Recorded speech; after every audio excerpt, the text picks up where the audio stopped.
his or not? I think it is. This is awesome. Thank you.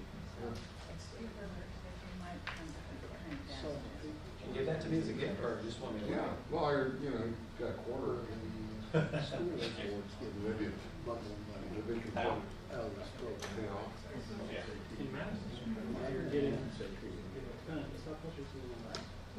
$3 million. We good, Patrick?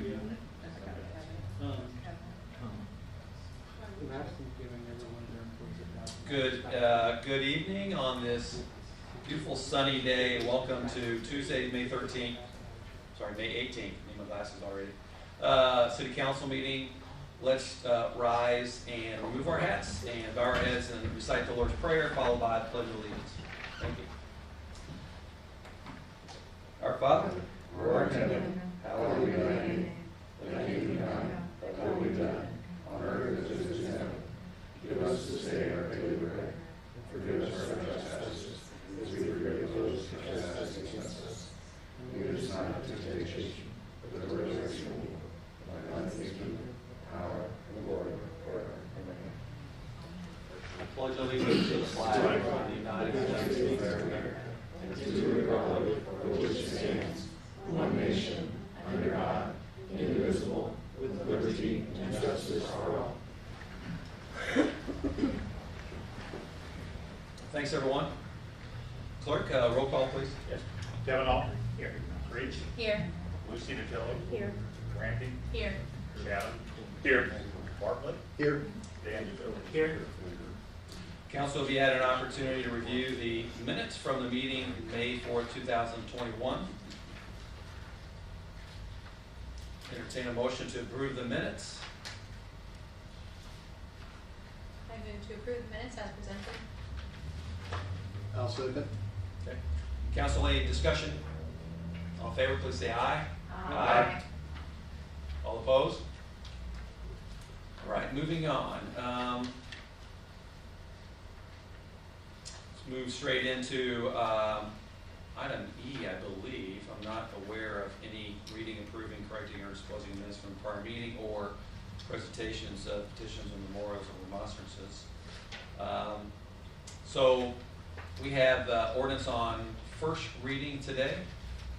And that is ordinance number 2021-7, which is the establishing of the American Rescue Plan Fund. Since council's not here, I will read the ordinance and then maybe ask Deputy Mayor McGee to just give an introduction for clarification and to council. This is sponsored by Councilman Chatham. An ordinance amending the City of Madison Municipal Code, Title III, Administration, Chapter 35, City Administrative and Finance Procedures, City Funds by adding the ARP, Coronavirus Local Fiscal Recovery Fund. Whereas on March 11th, 2021, the American Rescue Plan Act of 2021 was enacted, and whereas the ARP provides $350 billion in emergency funding to state and local governments, and the City of Madison will be a recipient of that funding. Whereas the Indiana State Board of Accounts has provided guidance to funding recipients, now therefore be it hereby ordained by the Common Council of the City of Madison, Indiana, that Title III, Administration, Chapter 35, City Administration and Finance Procedures, City Funds, ARP, Coronavirus Local Fiscal Recovery Fund is added to read as follows. Section 1, Fund Established. There is hereby established a fund to be known as the ARP, Coronavirus Local Fiscal Recovery Fund. Section 2, Sources of funding. The sources of funding includes monies allocated to the city from the American Rescue Plan Act of 2021 and distributed to the city in 2021 and 2022. Section 3, Uses of funding. The city shall only appropriate and use the funds to cover costs incurred by the city by December 31st, 2024 for the following. 1, to respond to the public health emergency with respect to coronavirus disease 2019, also known as COVID-19, or its negative economic impacts, including assistance to households, small businesses, and nonprofits, or aid to impacted industries such as tourism, travel, and hospitality. To respond to workers performing essential work during the COVID-19 public health emergency by providing premium pay to eligible workers of the city that are performing such essential work or by providing grants to eligible employers that have eligible workers who perform essential work. Section 3, for the provision of government services to the extent of the reduction in revenue of the city due to the COVID-19 public health emergency relative to revenues collected in the most recent full year of the city prior to the emergency, that being 2019. Or 4, to make necessary investments in water, sewer, or broadband infrastructure. Paragraph B, the common council shall adopt a plan which provides details for the use of funds. This ordinance may be amended from time to time if additional guidance is received from any federal or state emergency. Section 5, ARP Coronavirus Local Fiscal Recovery Fund shall exist until terminated by ordinance of the common council. Monies from this fund may not be transferred to another fund of the city. Effective date, this ordinance shall take effect upon passage by the common council, passed and adopted by the common council of the city of Madison, Jefferson County, next month. Invite maybe Deputy Mayor McGee to give a few words on what the purpose of this ordinance is. Good evening, Council. We received guidance that in order to receive these funds, we needed to establish a fund that was specifically for them, similar to what we did for the CARES Act money that we did last year. This will be for the roughly $2.5 million that we are going to receive for this, which we've not received yet, right? It's supposed to be Right. in May. I No. was pretty sure I would have heard about that if we hadn't received it. But we're trying to get the fund ready so that when it comes in, they know exactly where to place it. And as you can tell by the detail in the ordinance, it's guided, we are guided on how to use it and not to transfer it into something else and to use it for these specific purposes. So we will be working with you in the future on priorities for the funding. We've talked about a few things, but don't have anything scheduled out yet, so more to come on that, but happy to take any questions. I'll just mention the monies are gonna come in 2 installments, I don't know if you Yes, mentioned I'm that or sorry. not, so that's We'll get half now, part this half year, a year part from next now. year. So once we approve the ordinance, you'll then see how we propose to appropriate the funds. So that'll come through council as well. So we'll have a plan on exactly how the money's going to be spent.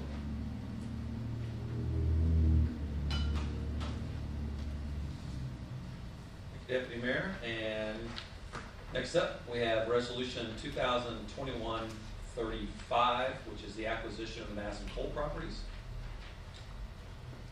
Turn to that so I can see that. Got it.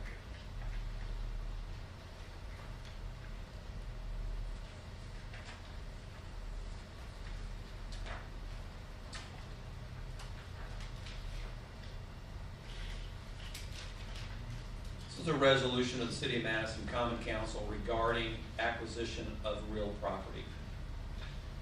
Whereas the Common Council of the City of Madison, pursuant to Indiana Code 36-1-10.5, as amended, desires to acquire certain real property as described in Exhibit A hereto, pursuant to the terms of a purchase agreement set forth in Exhibit B. Whereas the table outlining the appraisals is attached hereto as Exhibit C. Whereas the council has obtained 2 appraisals for the property in accordance with law and hereby adopts said appraisals attached as Exhibits D and E. Whereas the council desires to purchase the property for a total of $159,500, which is below the average price of the 2 appraisals, $169,750. Whereas the council believes that the purchase of these properties are in the best interest of the City of Madison and the citizens thereof, now therefore be it resolved by the council as a legislative and fiscal body of the City of Madison states as follows: that the 2 appraisals for the property obtained by the council and attached as Exhibits D and E are, as required, hereby accepted and approved. Purchase agreement set forth in Exhibit B is hereby approved, and the commission hereby, or the council hereby authorizes the mayor to undertake negotiations for the acquisition of the property at a price not in excess of the average of the 2 appraisals and to execute any and all necessary closing documents. The resolution shall take effect immediately upon adoption by council, either adopted by common council, City of Madison, 2021. Nina. So this is a property purchase that I believe we discussed with council last fall, summer, fall, when we were talking about some potential investments that we wanted to make. There's 8 parcels in this property purchase, what we call the old Madison coal properties, all on the riverfront. And you can see the summary of appraisals. I know we gave you a ton of detail on this. The entire packet has lots of information in it. But the summary of appraisals, our average of value was $169,750, and our purchase price was $159,500.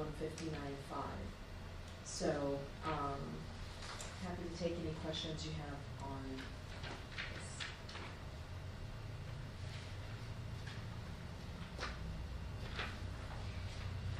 Council, you'll also see a photo outlining each of the parcels, the largest parcel being that located at the corner of Jefferson and Bond Drive, which has, I believe, 4 parcels inside it. And then the other parcels are riverfront property. This property, I don't think has changed hands in probably 75 years or longer, so I think it's a real opportunity for us to acquire it and you know, maintain control over those parcels which are in our open space zoning designation on the riverfront. So do we have future plans for these, Mr. Mayor? We would develop future plans. Really, the only developable property would be that at the corner of Jefferson and Bond Drive. The other parcels are riverbank that, in fact, we already encroach a little bit over because of the egress for our boat ramp. So it's down in that area. Thank you guys for putting that deal together. It's, I think most people probably assume the city already owns most of the property there, but it's good to be sure. You know, they probably do believe we own the riverbank, and there's still a lot of private property along there, and Madison Regatta Committee had been leasing that corner parcel from Indiana Coal for a long time. So we're happy to actually acquire it. Thank you. So let's, if we could, maybe have a motion to approve resolution number 35-2021. Seconded it, we can open it up for additional comment, discussion, and as well as see if anybody in the audience has any remarks on this resolution. I move that we approve resolution 35-2021 as presented. I'll second. Thank you. All right, council, any additional discussion or questions for any of us? Anybody from the audience? Clerk, can we do roll call? Roll call vote. Creech, Yes. Lucy DeTillo, Yes. Kevin All. Yes. Dan DeTillo, Yes. Bartlett, Yes. Chatham, Yes. Randy. Yes. Thank you, council. Okay, moving on. Council, are there any reports, recommendations, and other business from the standing or select committees of the city council for tonight?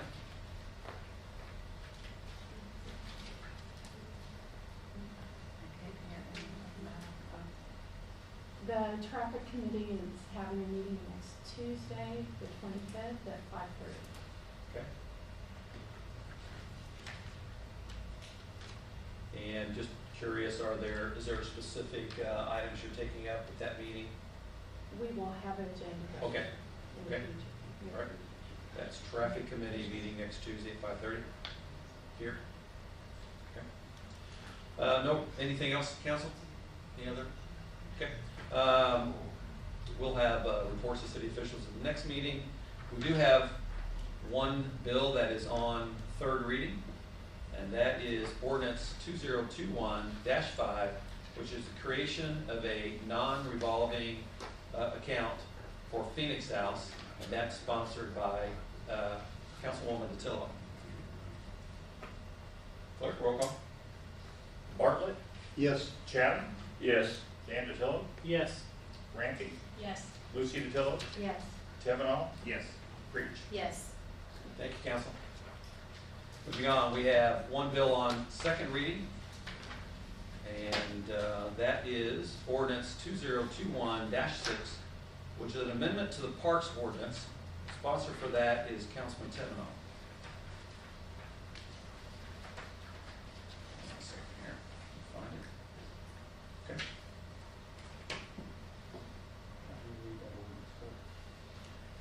This is an ordinance number 2021-6, an ordinance of the Common Council of the City of Madison, Indiana, amending certain sections of the Parks and Recreation Ordinance.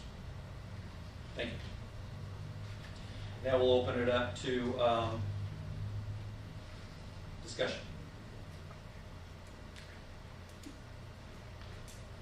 Council, any questions? Maybe the ordinance is self-explanatory. I'll just mention that it's been quite a long time since the park ordinance has been updated, and there are 3 elements to this this amendment. Mayor, Yes. am I early? No. Well, I'll tell you what. Let's go ahead and bring you up, if that's okay, and then we'll see if council has any additional comments. Welcome. Are you ready? Ready? My name is Terry Bentz. I live at 714 West 3rd Street. One of the most important things in my life, I became the first woman president of Madison JCs.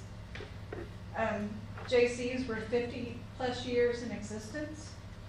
We had the largest chapter chartered in the state of Indiana. Lorenz Park on the northeast corner of East Street.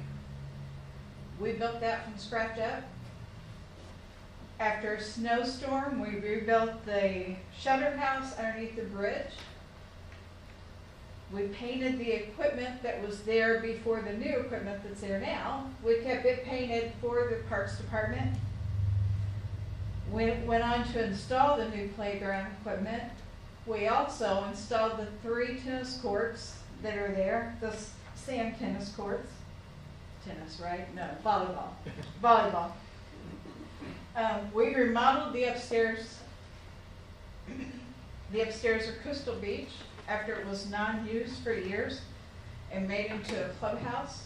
It had, we made a big bar. We used it for wedding receptions, different things like that. We had all kinds of utensils there. Back in the day, they put up the Christmas decorations across Main Street and the big large bulbs, if anybody's old enough to remember that hung on this post. We took many of kids shopping at Christmas time. We done food baskets. We done car seats for babes, which was car seats for single moms or even married folk that couldn't afford car seats when it first became a law. We had the car seats there. We worked with the governor on that. Mayors who have been a JC that I can remember is Mark Lytle, Al Huntington, and Morris Wooden. We would like to request that our name be added to the park underneath the bridge, since we did have a big investment, blood, sweat, and tears there. We just don't want everybody to forget that at one time we were big in our community. Does anybody have any questions? Terry, I just want to add that we're grateful for all the contributions that JC's made. I mean, as a kid growing up on Walnut Street, played basketball down there all the time. There's no sign there anymore. And you know, what we've been trying to do as this administration is upgrade all of our neighborhood parks to a level to where they deserve, because frankly, a lot of them have just fallen into disrepair because of lack of funding and lack of prioritization on how the Parks Department really spent its annual tax levy. There wasn't enough money to go around. So we're in the process now of doing a new master parks plan that is going to include the development of a capital plan to upgrade all the neighborhood community parks. We firmly believe that our children deserve it, our neighborhoods deserve it. And then, you know, you've probably also heard a lot about part of the catalyst for that were changes that we were making at Sunrise Golf Course to really put it on a path of fiscal independence, so to speak, so that it would not dilute the monies that was received from the tax levy for the parks. And that is going to help us do two things. One is upgrade the parks, and we'll probably have to issue bond debt for that, but it's also going to help us maintain the parks better in the future. And what I wanted to do is, we'd already presented to council a couple of months ago a concept of what Gaines Park would look like, and we are working closely with our park board to accomplish something that hasn't been done, frankly, in a couple of decades, Right. which is invest in our neighborhood parks the way that they really should be for our community. And what I wanted to show tonight was concept drawing for the Damon L. Welch Park, which we would respectfully make sure we're recognizing the contributions of J.C. Park 2 down there. We would appreciate that. Yeah, absolutely. That goes without saying. And I met with Johnny Caldwell the other day, who is the Indiana president for Right, the Senate. for J.C.'s That's a in the big Senate. thing. It's a big role, and he is a 30-year employee of the city of Madison. Been around, he knows all the history, and then we agreed to work together and collaborate to make sure that as we transition to redesign the park, to upgrade it, because it's literally one of the most valuable park assets that we have, with the most visibility, the greatest visibility, and the highest use. That, as we're renaming that in honor of Mayor Welch for his contributions to the East End, Right. we also do it in a respectful way that we never forget the contributions that J.C. made for the youth of our community for decades. That's all we can ask for. Absolutely. So thank you for coming here tonight. Let me show you these renderings, because I think that hopefully everybody will agree that this is going, as I was mentioning to Greg earlier, what we're proposing to do at J.C. Park in our process of renaming it Damon L. Welch Park is really recognize, all of the contributions that people in our community have made. Oh, come on, man. Fuck now.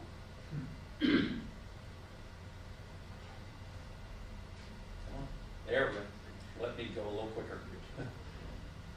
So this is what the park looks like now. Right. As you can see, kind of uneventful.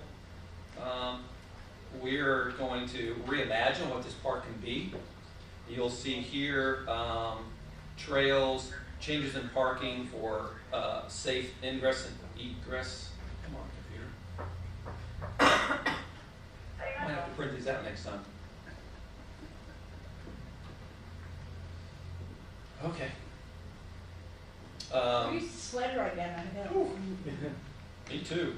The shelter houses remain. We'll be adding bathrooms, reorienting the basketball court, putting a path there that connects the cotton mill all the way to the front of the new park over to the new parking area where the sand volleyball courts are. I'm cursing. This is really weird. This is what it's gonna look great.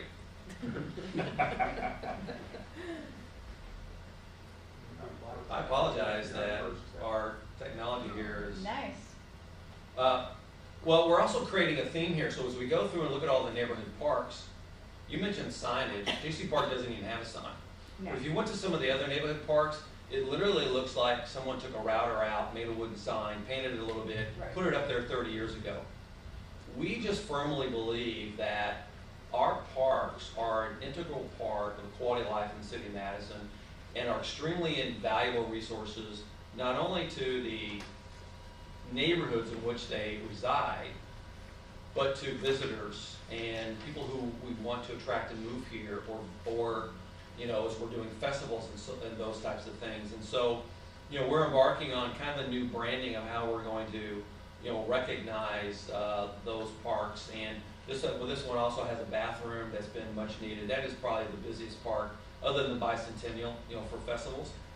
And here's another one. Hopefully this slide will stay up there. But this is an overlay of the new park design on the existing park. So the blue marks, it kind of looks like, Tron. if anybody remembers the movie Tron. This looks like a Tron diagram over the existing park, and there's just a much more efficient layout with this, and the path gets much more recreational usage, as well as having new modern equipment for the children to play on the playground. So we have a lot of plans with all of our parks. Our first two that we're re-envisioning is Gaines Park and now Damon Welch Park, as well as we will make sure that as we are making that investment, we properly acknowledge all the contributions that JC has made to our community. Yeah. I apologize for all the technical stuff. I don't know why Oh, that's okay. why it's doing that today, but How are you? it's been 30 years since our parks ordinance has been updated.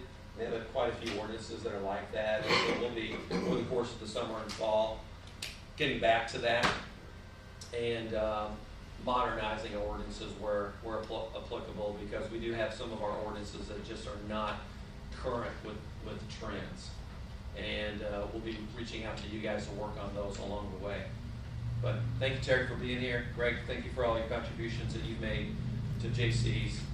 And there are two other elements of this ordinance update. One is to recognize that alcohol is permitted in parks that are under the control of an event organizer or at the golf course, because we have a legal permit to sell alcohol at the golf course. And then the third element is that the old ordinance actually had the fee structure in it for the campground. So it was $2 a night. And that was a long, long time ago, and just put a little inflation factor on it, and now it's about $40 to $45 a night at the campground. And so because the park board was already empowered to set the rates, for the user fees, eliminating that section of the ordinance eliminated the redundancy that existed in the ordinance. So those are the three sections that are addressed in Ordinance 2021-6. Happy to answer any questions from council or anybody else from the audience.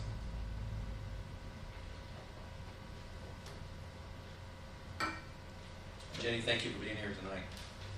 Mayor Welch made tremendous contributions all over the city, but definitely on the east end, where the cotton mill and the new bridge approach, and this is right in the middle of that.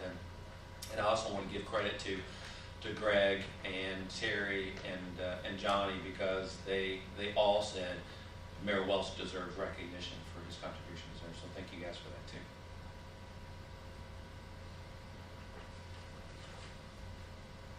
Council, any questions? Otherwise, we'll move to the reading at the next meeting. All right, clerk. Okay. All right. Council, anything miscellaneous on your minds you want to address before we get into one of my favorite parts of the meeting, which is Town Hall Forum, also known as public comments?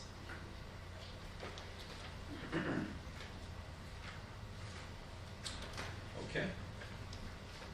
Well, let's move into public comments. I know, Laura, you're here tonight. You want to address the mayor's office and city council with something important on your mind. Just please come up to the podium, introduce yourselves, and welcome. Thank you, Mayor Courtney.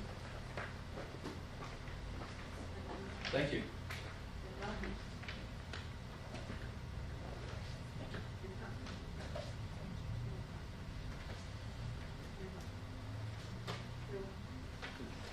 Thank you.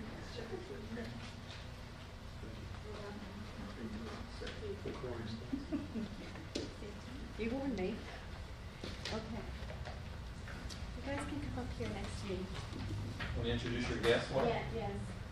Hi, thank you, Mayor Courtney, and thank you, City Hall. I'm Laura Market, and to my left is my daughter, Sarah.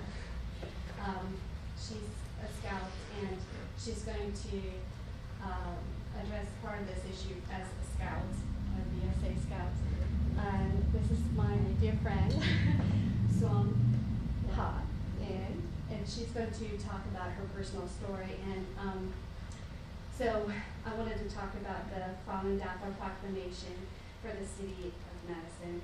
And I was just thrilled to hear about the park just a second ago because I'm a recreational therapist, and so to put the two together, I just wanted to tell you that that's how I got to know Falun Dafa over 20 years ago, because I wanted to find something that can help improve people's lifestyle and even prevent mental illness. And I found out that, you know, by addressing stress relief and immunity, which is a big thing now, you need to take care of all of your mind, body, and spirit, right? So I just wanted to share with you that that was why I got involved with Falun Dafa many, many years ago. And I'm from Evansville, Indiana, and Falun Dafa is practiced throughout the whole state, mainly in Indianapolis and northern Indiana, and Silang is here about 45 minutes away, so we're excited. We're excited that we can actually introduce Falun Dafa here to Madison and volunteer instructed here in Madison and give them many benefits to Madison about Falun Dafa. And Falun Dafa, as you can see in the pamphlet, is 5 sets of exercises based on truth, compassion, and tolerance. The exercises are very easy and simple.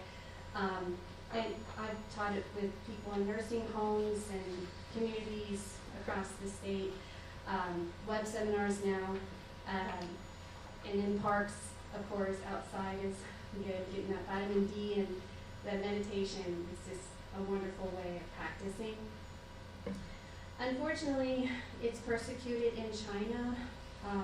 It's based in traditional culture of ancient China, and it's based on truthfulness, compassion, and tolerance. Unfortunately, the Chinese Communist Party do not like any of those.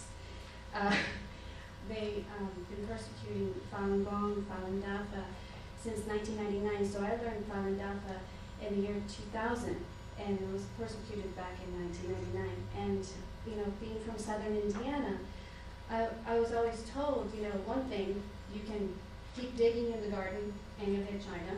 And the other thing I was told is that we have to stand up for human rights. And the people have been suffering in China since 1949. So 100 million people have been killed, you know, by Mao Zedong and the Communist Party of China.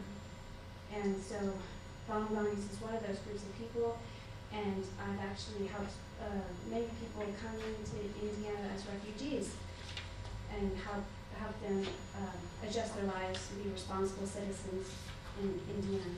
And if you have any questions for me, I'll be happy to answer, but I want to give it to my friend Suong, who wants to tell her personal experience about Falun Dafa and her practice. Thank you. Welcome. Yeah. I'm Shun, and I originally from Vietnam, so maybe my English is not, my English is not good enough, so I need to read by paper. And I'm living in Scotland, it is about 45 minutes from here. And I'm here today because I wish to inform the people of Madison about the benefits of Falun Dafa. I started practicing Falun Dafa in 2017, and I feel it has given me many benefits since then. When I first recovered, when I had found myself depressed and had become depressed from several unsuccessful business ventures, an article I read tell a psychologist's story about recovering from her art problem and illnesses by practicing Falun Dafa. Being as they were a series of easy exercises, I started doing them at home myself. A year later, a visit to my doctor revealed that my chronic hepatitis B was not under control. I feel the exercise helped me to continue to live a healthy life. I became more interested in Falun Dafa, and I found it beyond exercises that have a long ancient history. The exercises are for the body, but also for the mind, and hold the principle of truthfulness, compassion, and tolerance in all the lessons. Falun Gong is a gentle exercise. It's free and open to the public. It has been practiced in more than 80 countries in all languages, and it's open to everyone. It is taught by absolute free to charge in park, community center, school, and online by people of all age. May 13 will mark the second true second to annual World Florida Day this year. And on behalf of Hoosier Florida practitioner and to highlight Florida value and a remarkable contribution to our society, we would like to give a brief seminar to locally. There are no commitments. You conduct it at your own pace. So if you have any questions about the privacy and the society, I can say some my experience. And I also wish to make more people aware that it's happening to people throughout the society in China. Since it was published after 7 years from 1992, about 100 million Chinese people that practicing that because of some kind of the benefit of the health and for their mind too. But the China Communist Party, after because they found out that so many people they involved in Florida than people in Communist Party, so they don't allow them to exercise, and they just set up many fake evidence to ban people, don't allow them practicing that. And they put so many people in jail because they practicing that. And and for Chinese at that time, they don't know what happened to the people they were put in jail. And about 5 years later, and for a lawyer and a doctor from Australia, from Canada too, they found out that their patient, they mentioned that they just went to China for organ transplant after 3 months for their liver. And he just concerned about, he just curious about that, and he made the investigate, and he found out that they kill people, they kill people Rapid Falun Gong, Rapid Falun Dafa, and they kill that for organ transplant. And any part of their organ being so expensive, about 100 million for liver and about 60,000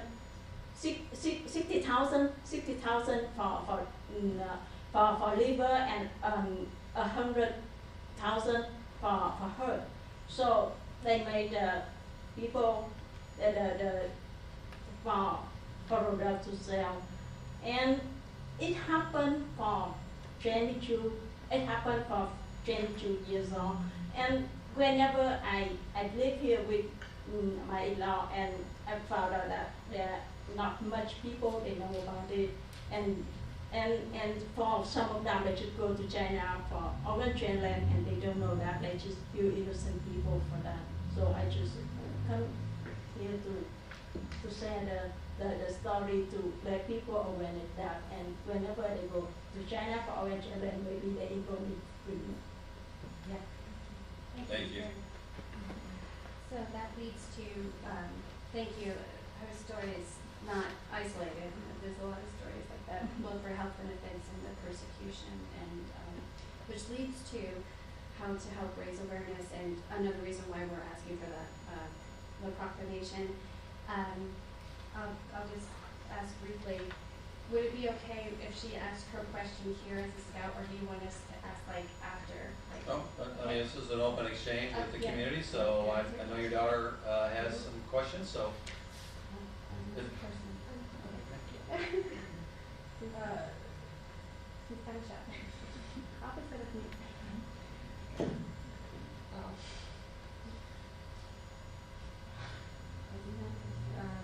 As young person here, how do you think we could help with raise awareness and all that? Yeah.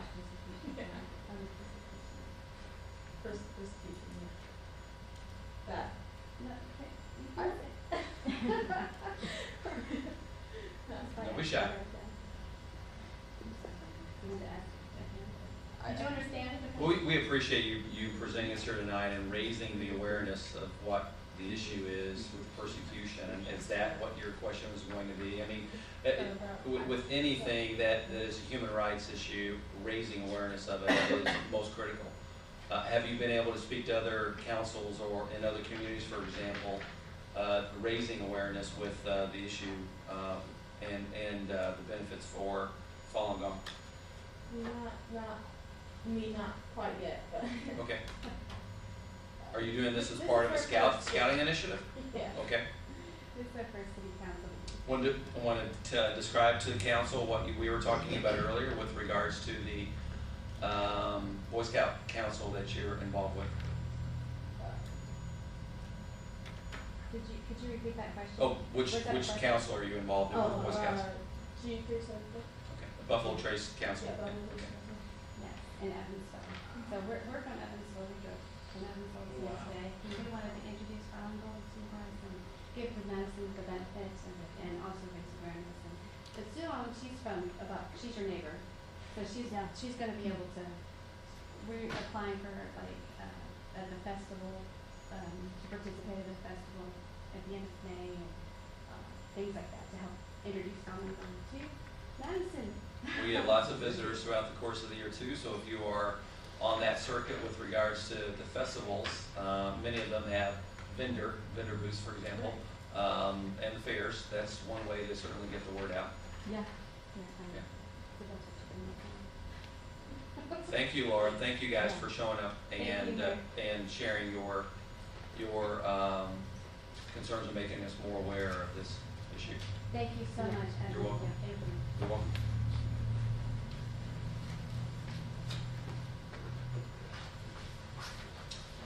Council, my next favorite part of the meeting happens to be the mayor's comments, which might be your favorite part, right? Yeah, sure. I want to see a big wave going down there. That would be awesome. I just really look forward to these meetings to keep you informed because there's so much that happens every day, every week, and at the state and federal level. So I thought I would mention a few things to you. Governor Holcomb issued another executive order. We talked about that. It seems like about every 2 weeks for the last year, probably 65th executive order. In April, you might recall that he dropped the mask mandate and moved a lot of the restrictions to advisory level guidance. And at the most recent executive order, Governor Holcomb did two things. One, he started rescinding other executive orders that were passed or passed by him over the course of the past year that affected us from a public policy perspective or affected a business across the state. And he's starting to rescind those special exceptions that were made in those executive orders. And he also extended the public health emergency declaration until May the 31st. So as we are, continuing to move toward more vaccination, more testing capacity, Jefferson County Health Department has also been doing a mobile vaccination effort.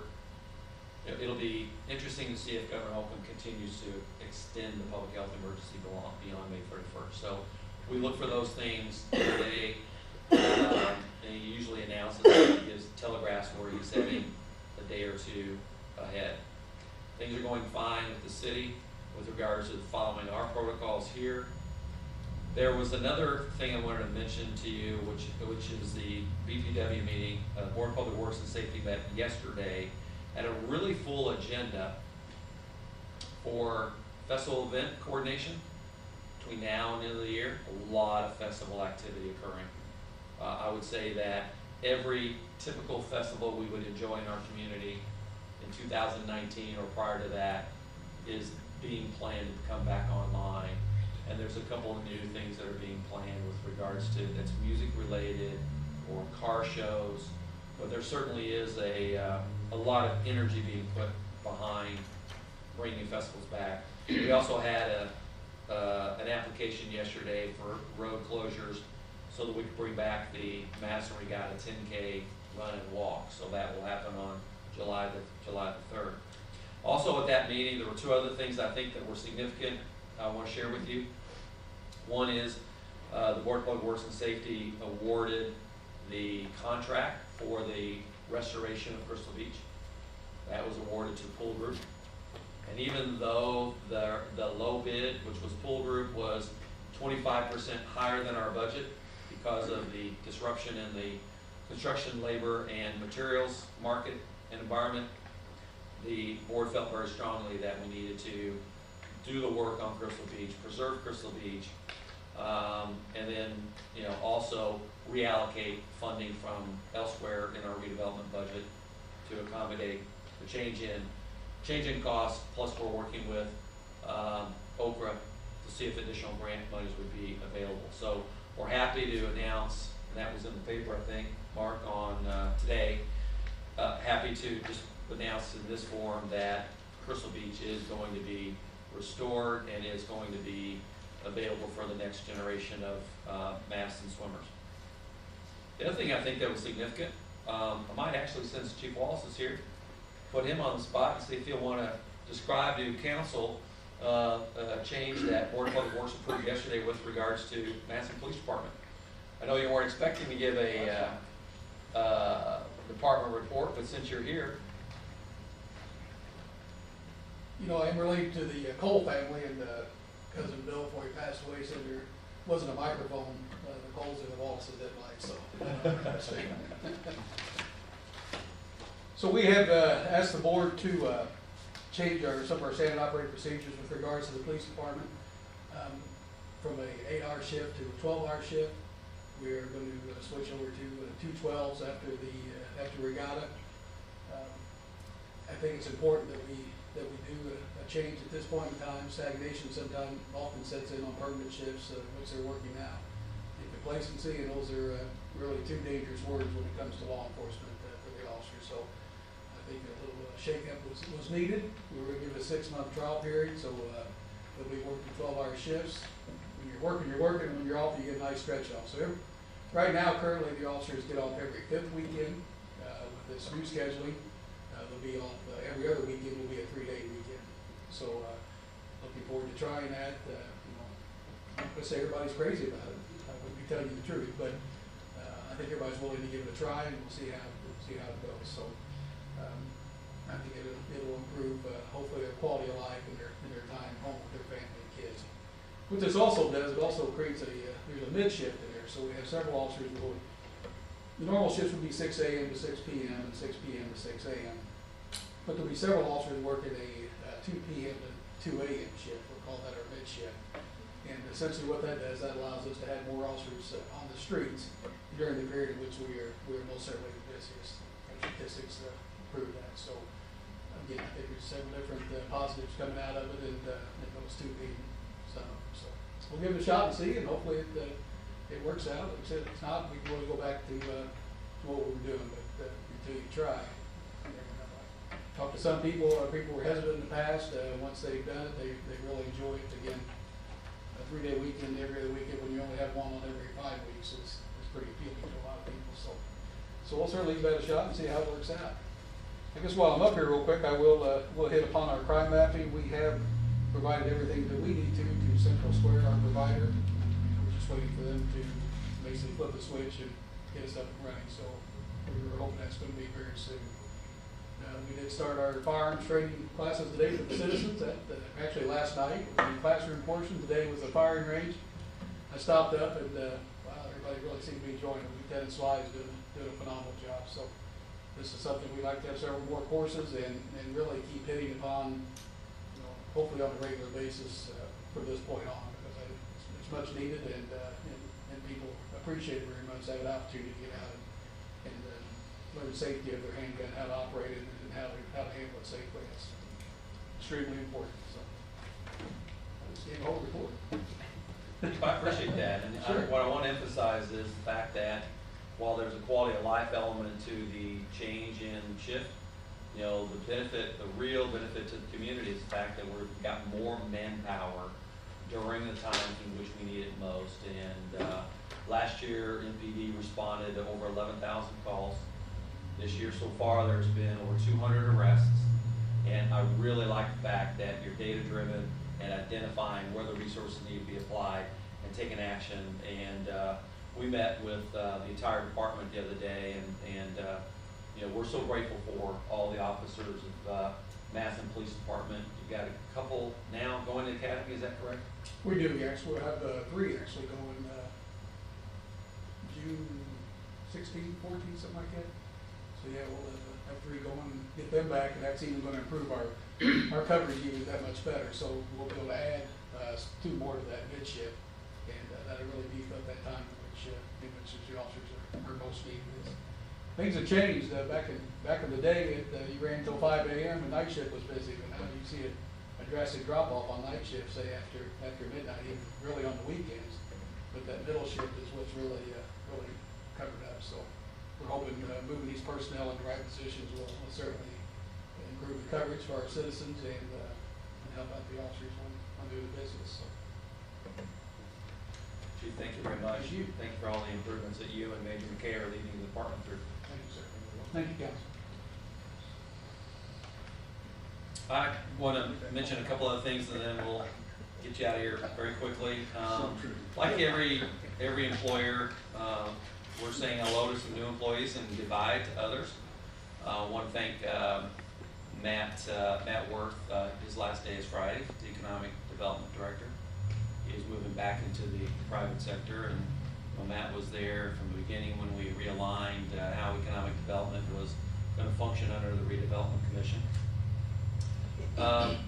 Jeff Richard, who's been our golf professional for the last 27 years, his last day at Sunrise is May 31st, and although he'll be still working for the city through June the 30th, we'll be recruiting a new golf professional and hopefully have that position filled by the end of June. We also had some fantastic interns this spring. Abby Hill, Ashlyn White, and Katie Royce. They all did a fantastic job working on various different assignments, and we wish them a lot of success in their future endeavors, college, for example. And then we're now, bringing on new interns. HR, Jen Armstrong started yesterday, I guess it was. We'll probably be hiring a couple more to work with us through the summer. So our interns have always done a fantastic job, and I think it's great to see young people want to serve their community, and I'll just have to say they're a lot of fun to be around. And they bring a lot of energy and excitement and curiosity and opinions to just about everything we do. So we miss those who are leaving, and we are saying hello to the new ones who are joining us. Lastly, I'll mention that parks, we talked a little bit about tonight, major focus for us. Nicole Shell is leading the 5-year park plan that they're drafting now. We've hired a design architect firm to come up with concepts for the upgrading of several of our community parks, as well as it's our vision to create a new community park on the hilltop to recognize where our housing growth corridor has been. We think that now is the opportunity to start planning for actually expanding our parks while we're upgrading it and taking on Crystal Beach restoration too. So tremendous amount of work being done in parks. We have a new sports program coordinator, believe starting next Monday. His name's Chad Eisen. And we're very, very busy of hiring summer employees for the different recreational events that are happening across the city. So we're really busy there. Last thing I want to mention is economic development. So we passed a resolution today, or first reading of the ordinance today, relative to the American Rescue Plan Fund. That will be $2.4 million. But the real opportunity is with the READY program that Governor Holcomb incorporated into the new budget. And that stands for Regional Economic Development Acceleration Initiative. Governor Holcomb, and through the state legislature, has increased the budget by $500 million for promoting economic development across the state. It looks like the guidance is going to be about $50 million each per region in 10 regions in the state. This has been done before, but a lot of the investment through the Regional Cities Initiative was really focused in central and northern Indiana. We're a member of the Southern Indiana Redevelopment Authority, and there are 5 counties in that RDA. And what we'll be working on a pretty quick time frame, basically over the course of the next 45 days or so, are all of the projects that we have in development across the city to submit to the Southern Indiana RDA that will then incorporate, those projects of regional benefit to the regional development plan, and then those will be submitted to the Indiana Economic Development Commission for evaluation, scoring, with an anticipated award date by the end of this year. So it's a really, really quick timetable. I estimate that $50 million state funding combined with a local match and private capital that's part of the capital stack could generate about $300 million or more per region. Lieutenant Governor Crouch, who was here last week, says we're aiming too low. She says it's going to be more like $8 to $10 billion across the state of investment that's going to happen with this initiative, with this $500 million initiative. So a lot to be seen there, but we are working on infrastructure, quality of life, parks, utilities, infrastructure, lots of different things across the city that are extremely capital intensive, that hopefully some of those will be of regional interest and will be submitted as part of the regional development plan. So more to come on that, but in case you hear the vernacular of ARP or READY, that's what we're talking about, and those are the dollars that are attached to it. I'll take a deep breath there and pause. Are you including broadband in your initiative as well? Broadband is included, and it is one of the eligible uses for the ARP monies, and it is a priority of Governor Holmes. And definitely parks and trails are other priorities in other ways, but in addition to ARP and READY, there's all kinds of grant applications we're submitting for consideration. But with e-learning and just the remote access that people need, we need to do a better job across the city with regard to our broadband. We mapped it out toward the end of last year with our CARES Act money, but we didn't get it implemented. Other priorities took over, so we'll dust that off and readdress broadband too. Any questions? Council? Thank you guys for everything you're doing. Appreciate it. Our next meeting will be June the 8th, 2021, 5:30. Entertain a motion to adjourn. I'll move to adjourn. I'll second. All in favor, please say aye. Aye. All opposed? Thank you, council. Thank you, all of our guests who are here tonight. Mark, you have any questions? I don't know, maybe. AJ? Well, like you just said, in relation to. Express my gratitude for you throwing out a strong reference. There's not a microphone. That's what, express my gratitude for you throwing out a strong reference. Oh, there you go. All right. Well done.